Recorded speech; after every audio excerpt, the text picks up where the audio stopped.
Bharat, India, আমাদের পাশের দেশ, আমাদের মতন, আমাদের চেয়েও দরিদ্র আমি বলবো, শ্রীলঙ্কা, নেপাল, ফিলিপিন্স, এই দেশগুলোর মানুষ প্রচুর সম্মান পায়, তাদের অর্থনীতিতে অনেক ভালো একটা বেগ আসছে, বিকজ পুরা ওয়ার্ল্ডে বিউটি প্যাজেন্ট, সৌন্দর্য প্রতিযোগিতা $1 বিলিয়ন একটা ইন্ডাস্ট্রি।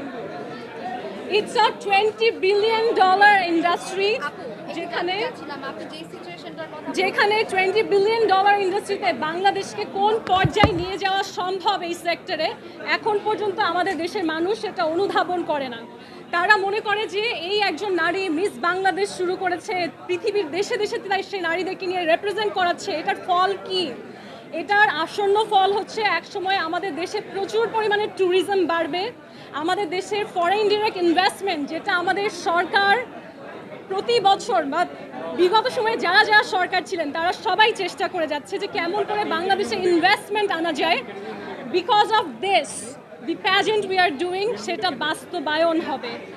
বিউটি প্যাজেন্টের মাধ্যমে পুরো ওয়ার্ল্ডে মানুষ বাংলাদেশকে পভার্টি হিসাবে দেখবে না, বাংলাদেশকে দেখবে এমন একটি দেশ যেখানে নারীরা সুন্দর করে কথা বলতে পারে, যেখানে নারীদের একটি পরিচয় আছে, এবং যেই দেশটা প্রগ্রেসিভ, যে তারা নারীদেরকে এরকম একটা অবস্থান দিচ্ছে। আমাকে বিদেশের অনেক বন্ধু বান্ধবী বলে যে আমরা তো শুনেছি বাংলাদেশে এক্সট্রিমিজম, কিন্তু এক্সট্রিমিজম তো মনে হচ্ছে না, তোমরা তো অনেক প্রগ্রেসিভ জাতি, তোমরা মিস বাংলাদেশ করছো। That's the message I want to send. আমার বাস্তব যেটা, আমার জীবন অনেক বড় একটা হুমকির মুখে পড়েছিল, এবং অনেক অনেক মানুষের ধারণা ছিল যে বাংলাদেশি মেয়ে সে তো এই সিচুয়েশন থেকে বেরিয়ে হতে পারবে না। দ্যাট ইজ সো রং।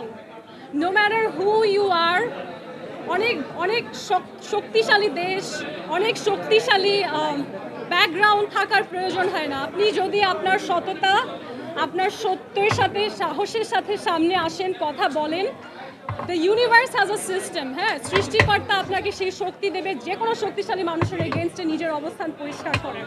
আমি মিস বাংলাদেশ ইম্প্যাক্ট ফোরাম করার একটা বড় কারণ হচ্ছে আমাকে নিয়ে সোশ্যাল মিডিয়াতে বলি, গুগলে বলি, কিছু এমন নিউজ রয়েছে যেই নিউজগুলো আসলে হওয়া উচিত নয়। আমি চাই আজকের পর থেকে যখন কোনো নারীর নাম আপনারা শোনেন মেঘনা আলমের মতন, সেই নারীকে নিয়ে তার সাথে কি ঘটেছিল প্রশ্নের আগে আপনারা প্রশ্ন করেন এই নারী কে।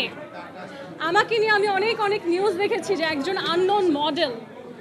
আপনারা আজ থেকে জানেন আমি মডেল তো নই, অনেকেই আমরা অনেক সময় শখে ফটোশ্যুট করি, আমার ভাই বোন খালা অনেকেই করে, ইনফ্যাক্ট এই যে সাংবাদিক আপুরাও করবে।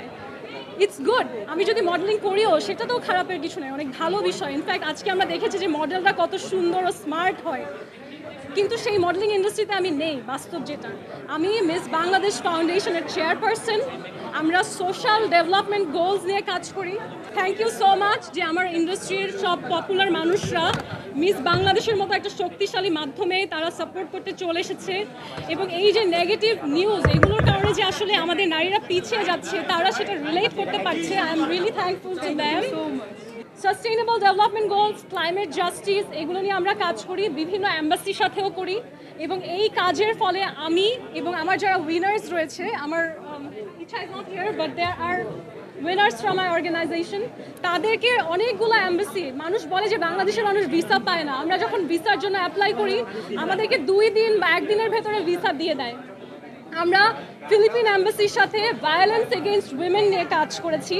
আমরা বাংলাদেশের মানুষকে, ওই দেশের মানুষকে সোশ্যাল মিডিয়া কন্টেন্টের মাধ্যমে নারীরা কি কি ভায়োলেন্সের শিকার হয় এবং এটা কিভাবে প্রতিরোধ করা যায়, এই বিষয়গুলো নিয়ে কিন্তু আমরা একসাথে কাজ করেছি। এবং আমরা ভারতীয় যে হাই কমিশন আছে সেখানেরও অনেক সুন্দর কালচারাল প্রোগ্রাম অ্যাটেন্ড করেছি।